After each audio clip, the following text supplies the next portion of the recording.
안녕하세요. 데일리토큰 노윤지 기자입니다. 오늘은 블록체인 고수열전의 고수로 송인규 고려대학교 기술경영전문대학원 교수님을 모셨습니다. 교수님 안녕하세요. 안녕하세요. 교수님 자기소개 한번 부탁드리겠습니다. 예, 안녕하세요. 고려대학교 기술경영전문대학원의 송인규 겸임교수입니다.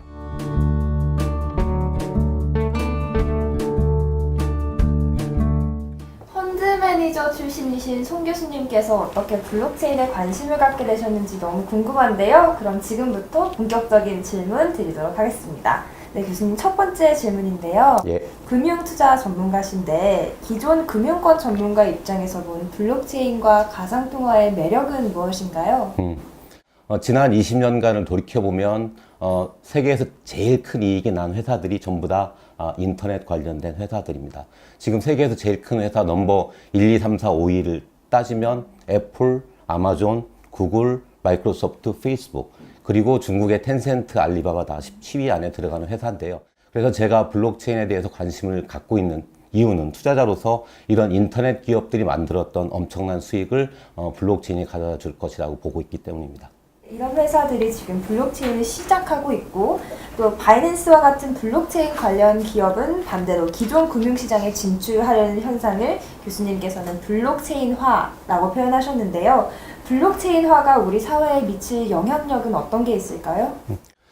사실은 그동안 블록체인 관련된 일을 하는 사람들이 대부분 기술자이거나 블록체인 업계 내에서만 이루어졌는데 이 블록체인 산업이 발달하기 위해서는 많은 확산이 필요합니다. 특히 기업 입장에서 이 블록체인 기술을 써서 무엇인가 여러 가지를 만들어내는 일을 해야 되는데 기존에 있는 기업들이 블록체인을 받아들여 가지고 ICO를 하는 사례들이 굉장히 많이 관찰이 되고 있었고 가장 대표적인 사례가 텔레그램 경우였습니다. ICO를 하지 않더라도 블록체인을 받아들이는 사업들이 굉장히 많이 있고 IBM이나 마이크로소프트가 가장 앞서 있다고 볼 수 있습니다. 그래서 이런 리버스 ICO라고 불리는 현상 또는 프라이빗 체인화 현상 이런 것들이 블록체인을 받아들여 가지고 매우 많은 사업 모델을 만들어내고 있고 기업의 프로세스를 개선하고 있습니다. 그래서 이런 것들은 블록체인 기술이 상용화되고 한 단계 발전하는 데 큰 기여를 할 것으로 보기 때문에 블록체인화 현상이 블록체인 산업의 발전을 위해서는 아주 중요한 계기라고 보고 있습니다. 가상통화 교수님이 말씀하시는 암호화 자산은 기존 금융상품과 비교했을 때는 변동성이 굉장히 높은데요. 위험성이 큰 만큼 암호화 자산에 투자할 경우 주의해야 될 점은 어떤 게 있을까요? 암호화 자산을 지금 투자하는 것을 강권하고 싶지는 않습니다. 왜 그러냐면 여전히 블록체인 기술은 굉장히 초기 단계이고 기술적으로는 완벽하지 않습니다. 예를 들면 지금 비트코인이 제일 많이 거래가 되고 있는데 비트코인은 원래는 돈을 보내기 위해서 만들었는데 돈을 보내는데 너무 시간이 많이 걸리고 확인하는데 오래 걸리고 코스트가 너무 높은 것이죠. 그래서 사실은 그 기능으로 볼 때 비트코인의 가치는 사실은 전혀 없다고 볼 수 있습니다. 근데 굉장히 높은 가치를 평가받고 있는 거는 아마 통화로서의 기능을 여전히 하고 있기 때문일 것으로 보고 있어요. 근데 통화로서의 기능은 많은 사람들이 그걸 받아들이고 인정해서 쓸 때라야만이 가능한 것이거든요. 그 얘기는 본질적인 가치는 굉장히 큰 의문이 있고 통화로서의 가치만 있는 것이고 새로운 기술이 나와서 언제든지 간에 이런 것들을 다 무용화 무력화 시킬 수 있기 때문에 사실은 지금 현재 있는 굉장히 많은 암호화 자산들의 가치는 큰 의문이 있다고 봐야 되고요. 다만 이제 토큰형의 자산들은 암호화 자산들은 상당 부분의 유틸리티가 있습니다. 그래서 그런 것들은 투자로서 검토할 수는 있습니다만 대신 화폐형과 달리 대박이 날 수 있는 가능성은 굉장히 제한적이라고 봐야 되겠습니다. 지금 미국 증권위원회 SEC는 비트코인 ETF를 계속 거절하고 있습니다. 교수님이 보시기에는 SEC가 언젠가는 비트코인을 승인할 것이라고 보시나요? 승인이 될 것이라고 보고 있습니다. 이제 암호화폐 초기 단계이기 때문에 증권 당국으로서도 굉장히 의사결정하기가 어려운 부분이 있다고 충분히 생각을 하고요. 그렇지만은 이제 기술이 발전이 되면서 이런 문제들은 해결이 될 것으로 보고 있습니다. ETF로 받아들인다고 하는 의미가 암호화 자산을 국가가 다 인정을 했다라고 하는 의미가 되기 때문에 지금 현재 암호화 자산의 적법성 유무를 가지고 일어나는 모든 논란은 이미 다 없어지는 거라고 볼 수 있겠죠. 그런 면에서의 의미가 저는 가장 크다. 두 번째는 투자의 대상으로서 변동성을 줄일 수 있는 분산 투자를 할 수 있는 대상이 생겼다라고 하는 면에서 굉장히 의미가 있다라고 생각합니다. 기존 금융권에서 활동하던 기관 투자자들이 ETF와 함께 혹은 ETF 그 전에 암호화 자산 시장으로 몰려올 것이라는 예상이 나오고 있는데요. 이에 대해서는 어떻게 생각하시나요? 시장은 항상 수요와 공급 양면이 존재를 합니다. 기업들이 암호화 자산 시장으로 들어와서 여러 가지 투자 기회를 만들어내는 그런 공급 측면의 얘기를 한 것이고요. 반대로 이제 수요 측면은 투자자들이 들어오게 되는 현상을 이야기하는 거고, 기존에 있는 암호화 자산만을 상대로 하는 게 아니고 블록체인화 현상에 대해서 투자를 하기 때문에 투자 대상이 굉장히 넓어지는 거죠. 예를 들면은 암호화 자산이 아니고 블록체인화가 되는 기업에 투자를 할 수 있고요. 그 기업의 주식에 투자를 할 수도 있겠고요.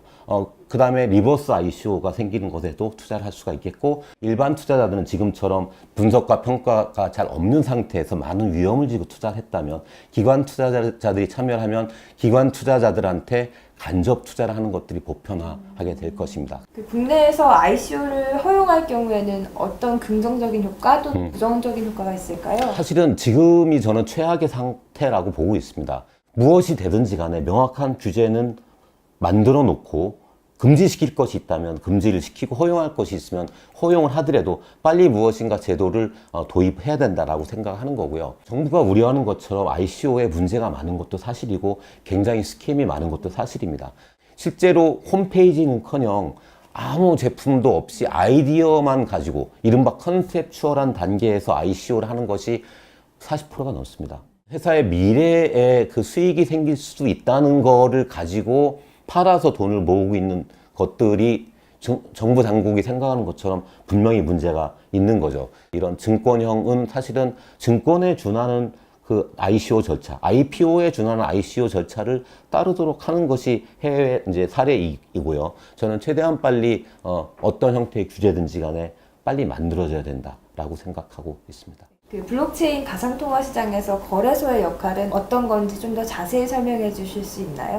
거래소가 문제가 되는 거는 사실은 해킹 때문에 제일 큰 문제가 되고 있고, 고객 자산을 카스터디하는 두 가지 역할을 동시에 수행을 하면서 생긴 문제라고 생각을 해요. 거래소가 갖고 있는 거래의 기능과 거래소가 고객의 자산을 보호하는 카스터디의 기능을 동시에 수행하도록 할 것인지, 아니면은 정부가 지금 국가가 갖고 있는 증권 거래 시스템처럼 거래소는 거래만 하고 자산의 보관은 예탁원 같은 다른 기관에서 할 것인지, 이거에 대한 이제 규제가 필요하다라고 이제 생각을 하고요. 지금은 또 많은 거래소들이 콜드 월렛이라는 걸 만들어서 인터넷에서 단절된 곳에 고객의 자산을 보호해가지고 해킹으로부터 방지를 하는 것들을 도입을 하고는 있습니다.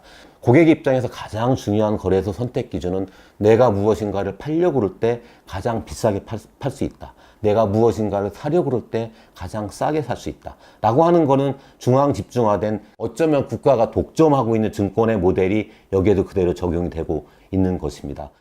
비탈릭 부테린은 심지어 중앙 집중화된 거래소는 지옥에 가다 다 없어지라는 얘기까지 했었죠. 그렇지만 고객들은 중앙 집중화된 거래소를 왜 선택하고 있는지, 그거에 대한 생각을 잘 해보는 것이 여전히 중요하다라고 봅니다. 네, 일부 투자자들 사이에서는 거래소들이 제 역할을 하지 못하고 있다는 비판이 나오고 있습니다. 실제로 4대 거래소 중 한 곳인 빗썸은 농협은행과의 재계약에 실패했다가 얼마 전 가장 늦게 재계약을 성사시키기도 했는데요.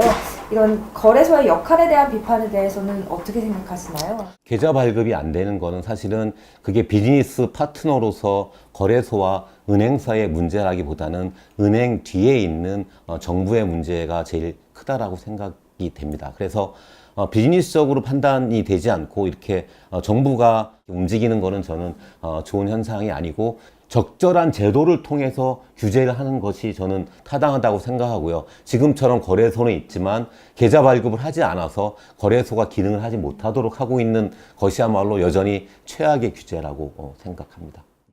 벌써 마지막 질문인데요. 송인규 교수에게 블록체인이란? 우리가 만드는 미래다라고 저는 정의를 내리고 싶고요. 지금 세계를 호령하고 있는 기업들처럼 우리가 블록체인 기업을 우리 것으로 만들 수 있는 기회라고 생각하고 있습니다. 혹시 교수님 예. 하시고 싶은 말씀이 있으시면 가장 큰 의미가 있는 행사로 제가 12월 달에 세계에서 제일 큰 엑스포를 겸한 블록체인 컨퍼런스를 서울 강남에서 성공적으로 개최해서 블록메카 서울 프로젝트가 성공하는 단초가 되기를 간절히 바라고 있습니다. 오늘 송인기 교수님께서는 투자자들이 어쩌면 가장 궁금해할 가상통화, 암호화 자산에 대한 투자 얘기를 굉장히 많이 해주셨습니다. 교수님께 다시 한번 감사의 말씀 드리면서 인터뷰 마치겠습니다. 교수님 감사합니다. 감사합니다. 감사합니다.